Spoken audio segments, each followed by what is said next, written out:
Assalamualaikum warahmatullahi wabarakatuh. Bagaimana kabarnya siswa kelas 12? Bertemu lagi dengan channel Sosiologi 79. Tentunya dalam mata pelajaran sosiologi kali ini saya akan melanjutkan materi sebelumnya, materi bab 3 tentang ketimpangan sosial sebagai dampak perubahan sosial di tengah globalisasi. Setelah sebelumnya kita sudah mencoba untuk mengenali ketimpangan yang terjadi di dunia global maupun di tingkat lokal akibat dari adanya fenomena globalisasi. Kali ini kita akan melanjutkan materi yang tertunda dari bab 3 kelas 12 tentang ketimpangan sosial bagian yang kedua. Dari ilustrasi gambar ya sama dengan yang saya sampaikan pada bagian yang pertama.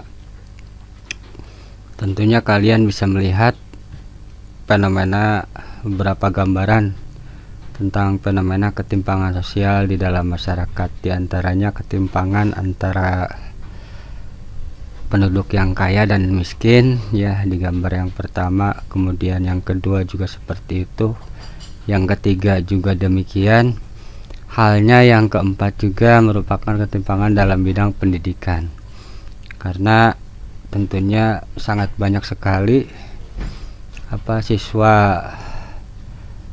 yang notabene masih warga negara Indonesia ya.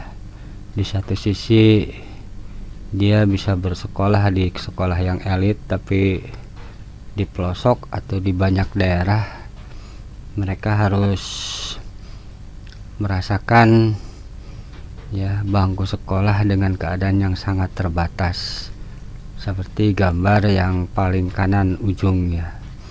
Sekolah mereka pun dibuat dari bambu ya, seadanya sekali. Tentunya fenomena ini jelas menimbulkan yang namanya beragam macam ketimpangan, baik dalam bentuk penguasaan materi ataupun sumber daya manusianya ya. Jadi asupan pendidikan atau input pendidikannya pun dengan beragam perbedaan dan keterbatasan, tentunya tidak bisa disamakan dengan mereka yang tentunya ketika bersekolah mendapatkan fasilitas yang cukup memadai gitu ya, seperti itu. Makanya ketimpangan seperti ini seolah-olah melestarikan yang namanya jurang pemisah antara kaum yang tidak punya atau mereka yang tertinggal dalam segala hal ya di kehidupannya di daerah pelosok, dan mereka yang mendapatkan segala macam fasilitas ya, karena tentunya dekat di perkotaan dan memiliki banyak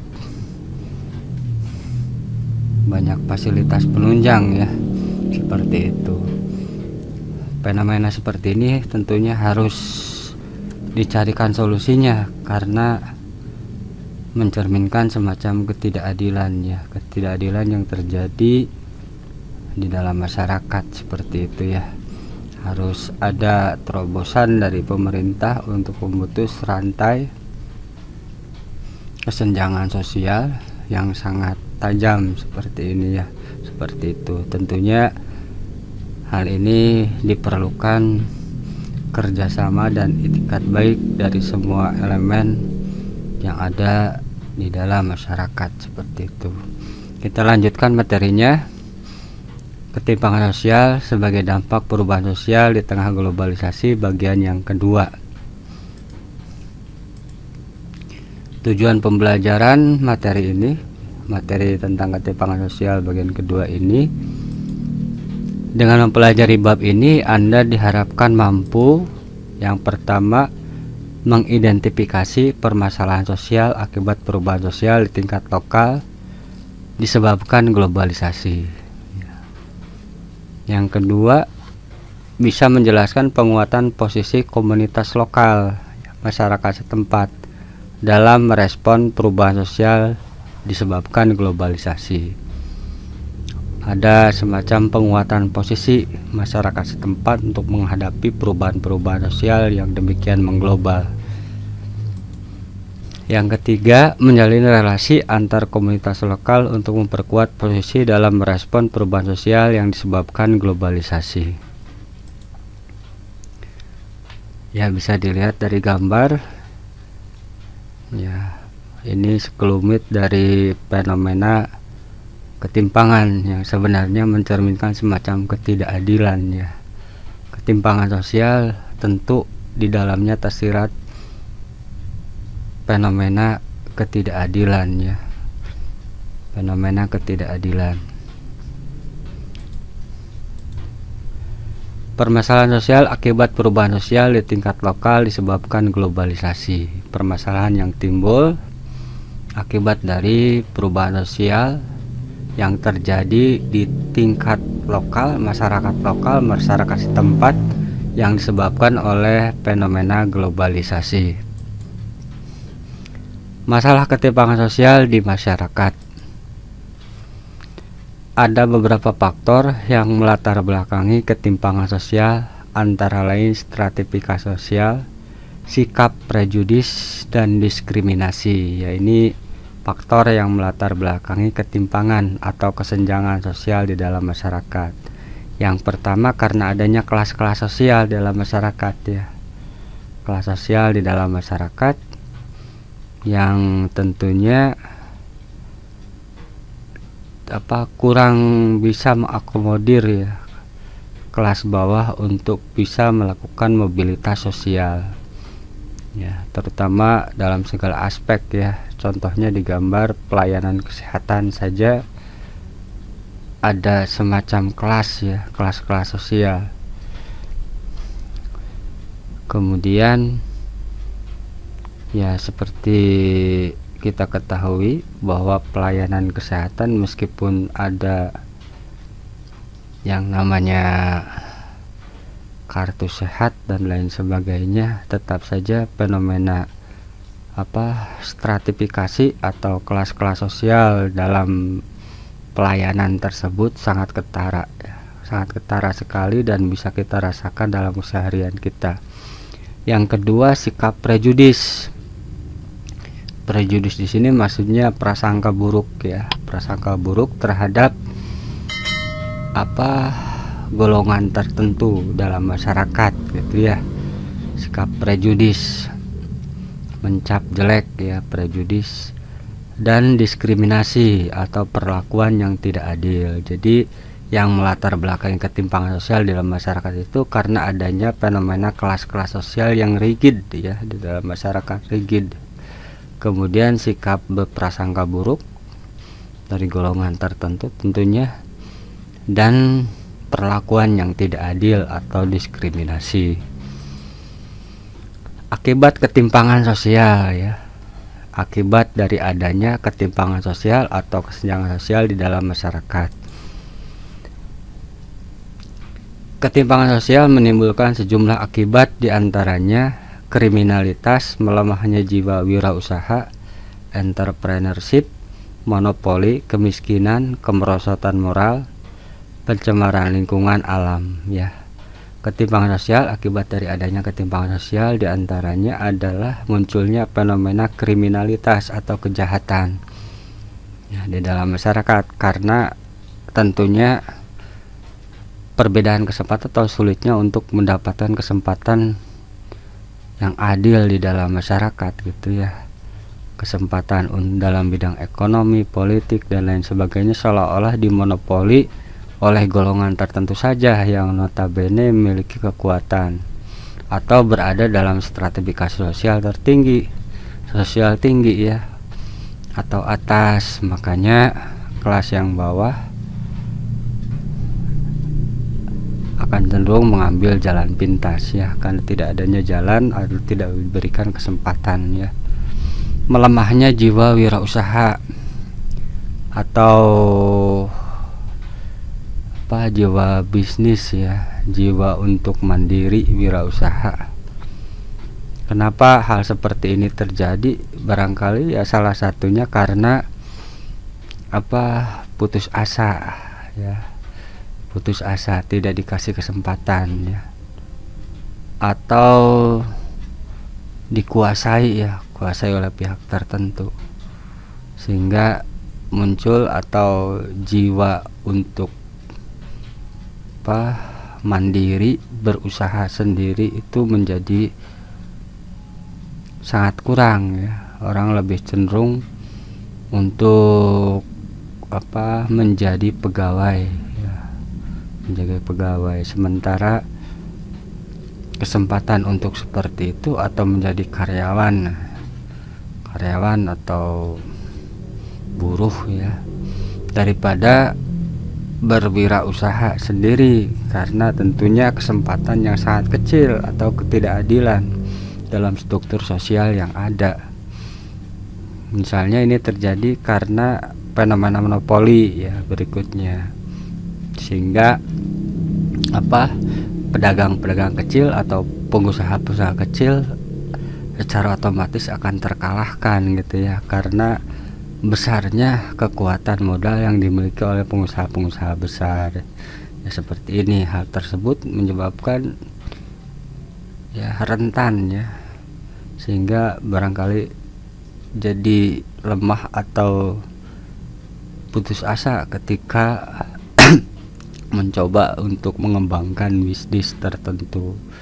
Kemudian karena kemiskinan menimbulkan sejumlah akibat, diantaranya adalah kemiskinan, kemudian kemerosotan moral ya, pencemaran lingkungan alam. Jelas ya, seperti ini akibat dari ketimpangan sosial, menimbulkan sejumlah akibat, diantaranya fenomena kriminalitas, melemahnya jiwa usaha, monopoli, kemiskinan, kemerosotan moral, pencemaran lingkungan alam.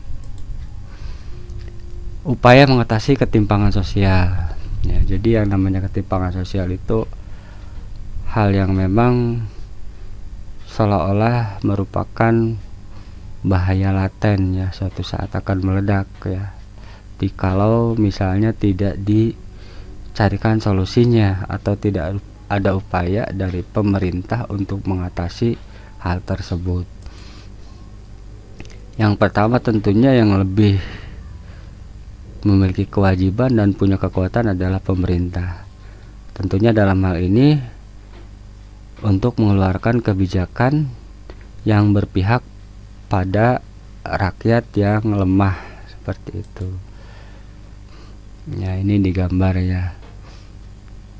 Ada upaya-upaya dari pemerintah untuk memberdayakan atau membangun fasilitas untuk kepentingan rakyat banyak, dan barangkali dengan cara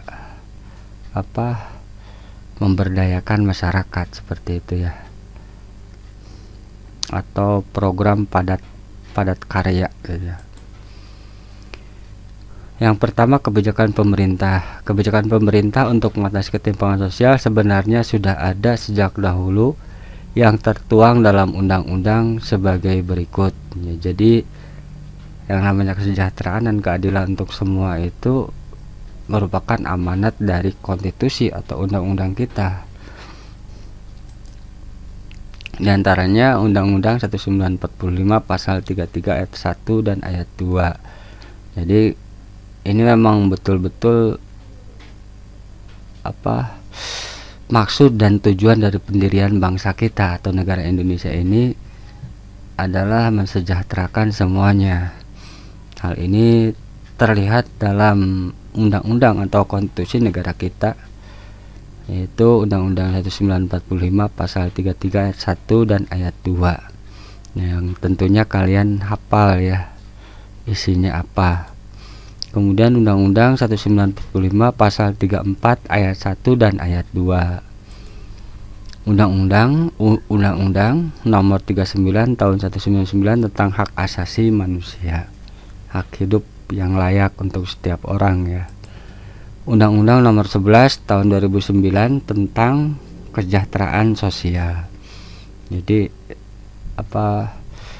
negara kita itu didirikan tentunya dengan maksud atau tujuan tertentu, diantaranya adalah dalam wujud pembuatan konstitusi Undang-Undang Dasar 1945. Di antaranya salah satunya adalah mensejahterakan semua warga masyarakat tanpa kecuali. Ya, seperti itu. Melalui Bank Dunia ya, upaya-upaya mengatasi ketimpangan dengan Bank Dunia tentunya untuk mengatasi ketimpangan global. Yang pertama, investasi pada jaring pengaman untuk melindungi warga rentan ya, seperti itu. Yang kedua, menciptakan lapangan kerja lebih banyak dan lebih baik untuk warga miskin. Lapangan kerja khusus untuk warga miskin. Ciptakan kondisi ekonomi yang tahan terhadap krisis dan lonjakan harga. Ini idealnya ya. Rancang program jaminan sosial yang bisa menurunkan tingkat ketimpangan. Meluncurkan program pemberdayaan masyarakat untuk orang yang terpinggirkan, ya, diberdayakan ya, supaya tidak terus dilemahkan atau dipinggirkan. Tentunya pemberdayaan ini maksudnya supaya orang yang sebelumnya tidak berdaya dipinggirkan dalam masyarakat, disingkirkan karena dianggap barangkali ya tidak penting, diberdayakan supaya mereka memiliki kekuatan. Tingkatkan akses terhadap makanan, akses kesehatan dan pendidikan untuk warga miskin. Ini ya, seperti itu. Pungut pajak dengan benar dan pastikan bahwa belanja pemerintah lebih berpihak pada orang miskin. Ini sangat bagus sekali ya, terutama masalah pajak, karena ternyata banyak sekali pihak-pihak tertentu yang tidak membayar pajak ya, padahal memiliki perusahaan yang sangat besar seperti itu. Contohnya dengan amnesti itu sebenarnya pengampunan bagi orang yang tidak membayar pajak. Orang kaya yang tidak mau membayar pajak tentunya menyebabkan kemiskinan bagi rakyat miskin, seperti itu. Pastikan bahwa belanja pemerintah lebih berpihak kepada orang miskin. Ini upaya-upaya dari Bank Dunia. Ya, ini salah satu upaya untuk mengatasi ketimpangan sosial adalah dengan cara membangun akses transportasi supaya warga yang berada di pelosok tidak terisolasi. BPPD ya, seperti itu. Ini dari BPPD tahun 2014 untuk mengatasi ketimpangan sosial ada dengan cara melakukan pemerataan yang berkeadilan dengan memberikan kesempatan yang sama kepada seluruh masyarakat untuk berperan serta dalam pembangunan dan menikmati hasil pembangunan. Inclusiveness. Target utamanya adalah masyarakat miskin, sehingga strategi yang diterapkan dalam pemerataan ini harus berpihak kepada masyarakat miskin. Upaya pemerataan tersebut adalah sebagai berikut, ya, ini menurut BPPD gitu ya. Perhutanan sosial dengan cara melakukan pemerataan yang berkeadilan dengan memberikan kesempatan yang sama kepada seluruh masyarakat untuk berperan serta dalam pembangunan dan menikmati hasil pembangunan. Target utamanya harus rakyat atau masyarakat miskin, sehingga strategi yang diterapkan dalam pemerataan ini harus berpihak kepada masyarakat yang miskin. Upaya pemerataan tersebut adalah sebagai berikut. Yang pertama, pemberdayaan melalui peningkatan partisipasi dan perluasan manfaat ya. Jadi peningkatan partisipasi masyarakat dalam upaya pembangunan dan manfaatnya juga ya untuk masyarakat itu sendiri, seperti itu.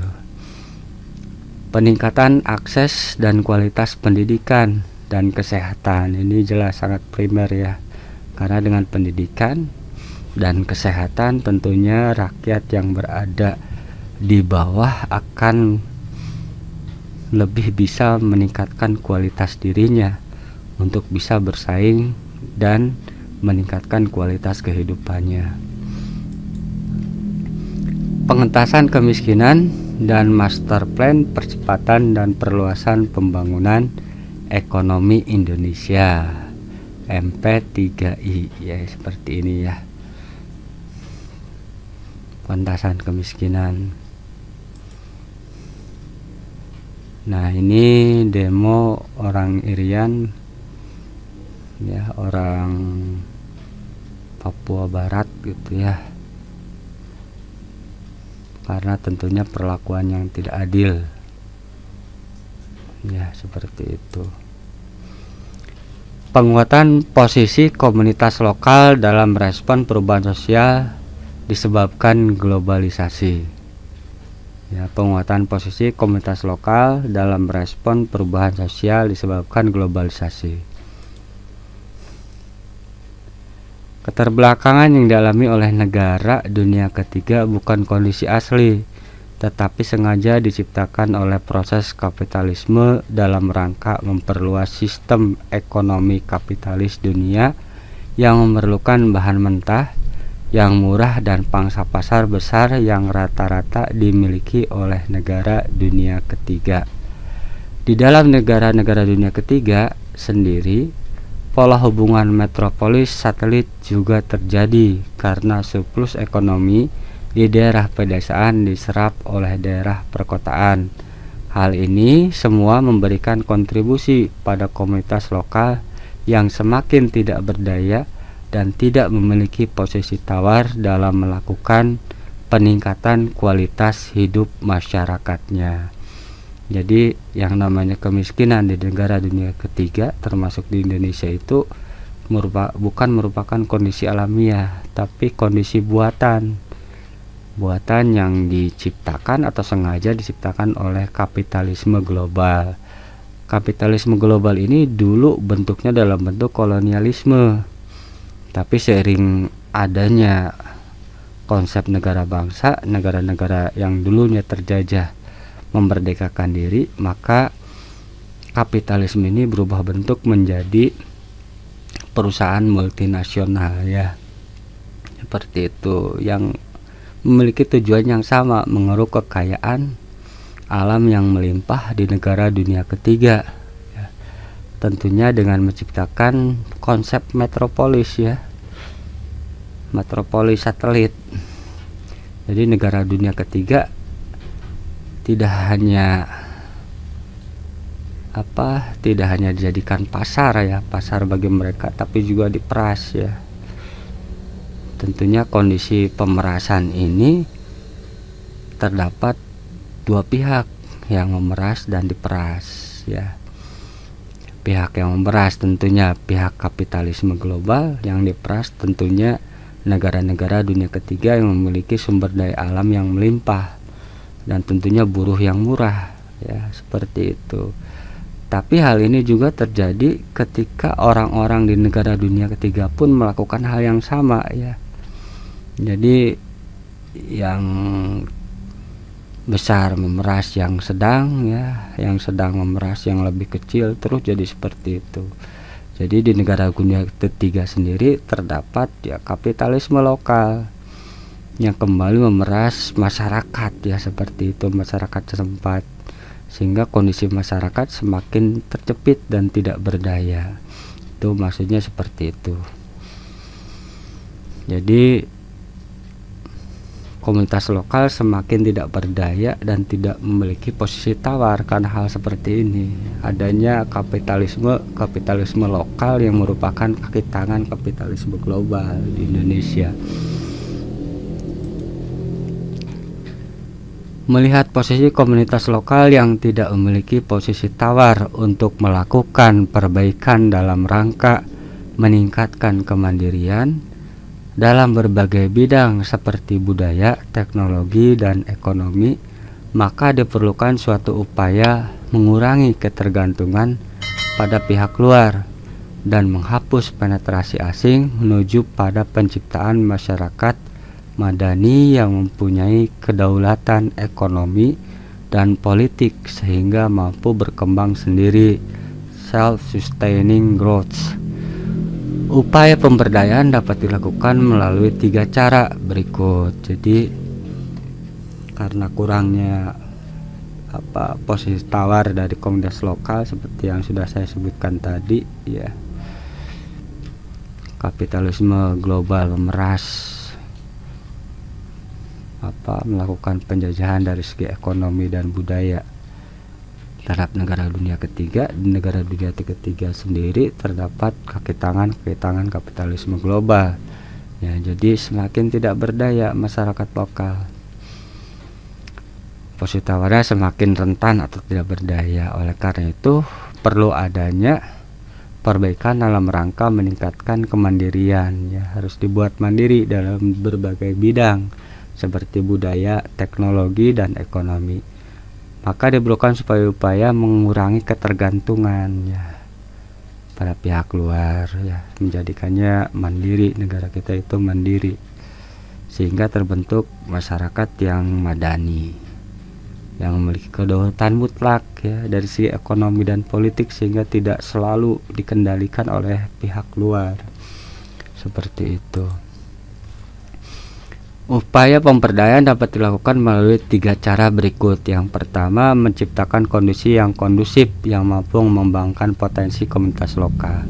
Ini jelas ya, andil pemerintah yang menggandeng warga lokal menjadi sangat penting ya. Menciptakan kondisi yang kondusif, sehingga dengan adanya kondisi yang kondusif tersebut, potensi-potensi yang ada di lokal ya, yang ada di masyarakat setempat menjadi tergali atau nampak. Memperkuat modal potensi sosial masyarakat demi meningkatkan mutu kehidupannya ya, memperkuat modal. Modal ini tidak hanya dalam bentuk uang atau ya modal fisik, tapi juga modal sosial. Modal sosial jelas harus ditumbuhkan oleh pihak-pihak tertentu ya. Jadi yang namanya pemberdayaan itu harus terdapat pihak yang memberdayakan ya, seperti itu. Mencegah dan melindungi agar kekuatan atau tingkat kehidupan masyarakat yang sudah rendah tidak semakin terpuruk. Justru kehidupan harus lebih meningkat. Jadi jangan sampai orang yang sudah lemah atau berada pada kondisi yang tidak berdaya justru semakin terpuruk ya. Oleh karena itu perlu ada upaya untuk perlindungan dari pemerintah ya, baik dalam bentuk usaha ya, supaya tidak semakin terpuruk dengan adanya masuknya investasi orang-orang yang memiliki kekuatan modal yang besar ya, seperti itu. Nah itu ya, ini contoh-contoh dari upaya untuk melakukan pemberdayaan terhadap masyarakat yang lemah ya, seperti itu. Yang pertama, masyarakat dibuat mandiri dalam segala hal, tidak tergantung pada orang lain ya, pada pihak-pihak tertentu. Diberikan penyuluhan ya, pemberdayaan dalam bentuk pendidikan dan lain sebagainya. Menjalin relasi antar komunitas lokal untuk memperkuat posisi dalam merespon perubahan sosial disebabkan globalisasi. Jadi perlu ada relasi atau persatuan antara komunitas lokal, terutama orang-orang yang memang secara sosial, ekonomi, dan budaya tidak berdaya ya, supaya posisi mereka kuat, memperkuat posisi dalam merespon perubahan sosial disebabkan globalisasi.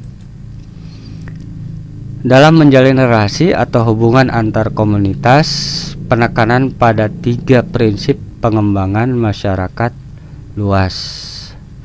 Pertama, penekanan yang diarahkan pada fungsi kemandirian, termasuk sumber-sumber dan tenaga-tenaga setempat, serta kemampuan manajemen lokal. Kedua, penekanan pada penyatuan masyarakat sebagai suatu kesatuan. Ini terlihat dari adanya pembentukan organisasi lokal yang termasuk di dalamnya lembaga-lembaga yang bertanggung jawab dalam mengurusi kegiatan. Ketiga, keyakinan umum mengenai situasi dan arah perubahan sosial serta masalah yang ditimbulkan. Jadi seperti ini ya, menjalin relasi. Pengembangan masyarakat luas itu yang pertama ditekankan untuk mandiri ya, masyarakat mandiri dalam segala macam hal ya. Mandiri tersebut diantaranya dengan cara melakukan semuanya sendiri ya, pembangunan dengan sumber daya dari masyarakat itu sendiri, dan yang mengerjakan warga masyarakat itu sendiri, dan yang manage juga masyarakat itu sendiri, seperti itu. Jadi pihak luar atau orang yang memberdayakan hanya sebatas mengarahkan saja ya, supaya nanti setelah ditinggalkan masyarakat lokal tersebut bisa mandiri dalam segala macam hal, bisa memenuhi kebutuhannya sendiri gitu ya, seperti itu. Yang kedua, penekanan pada penyatuan masyarakat sebagai suatu kesatuan. Disatukan masyarakat agar mampu bahu-membahu ya, mengatasi kesulitan hidup yang ada. Ini terlihat dari adanya pembentukan organisasi-organisasi lokal, termasuk di dalamnya lembaga-lembaga yang bertanggung jawab mengurusi kegiatan. Jadi supaya hidup masyarakat setempat tersebut dengan adanya organisasi atau lembaga-lembaga yang mengkhususkan diri melakukan pemberdayaan terhadap masyarakatnya. Ketiga, ditumbuhkan keyakinannya ya, tumbuhkan keyakinan. Tentunya keyakinan ini tidak bisa tumbuh dengan sendirinya kecuali beriring berjalan waktu ya, seiring dengan keberhasilan pemberdayaan yang ada, seperti itu.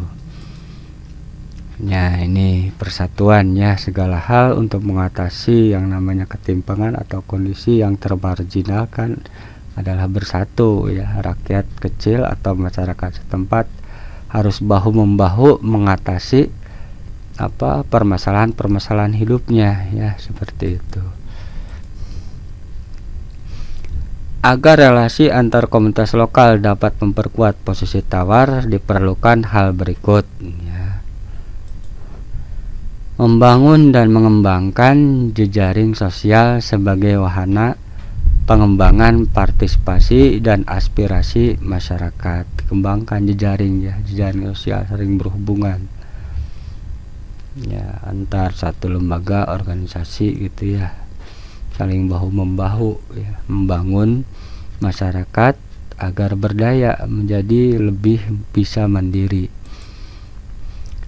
Peranan pemerintah lokal sebagai fasilitator dalam pengembangan partisipasi dan aspirasi masyarakat ya, perlu ada peran pemerintah untuk menyatukan masyarakat yang sebelumnya barangkali tercerai-berai ya, seperti itu. Nah, ini materinya sudah selesai ya. Untuk kesempatan kali ini saya cukupkan sekian. Materi kelas 12 bab 3 tentang ketimpangan sosial sudah selesai ya. Minggu berikutnya kita akan coba untuk kuis ya, ulangan, kemudian disusur dengan tugas ya. Minggu berikutnya lagi kita akan coba melakukan evaluasi dan remedial. Terima kasih atas perhatiannya. Billahi taufiq wal hidayah. Assalamualaikum warahmatullahi wabarakatuh.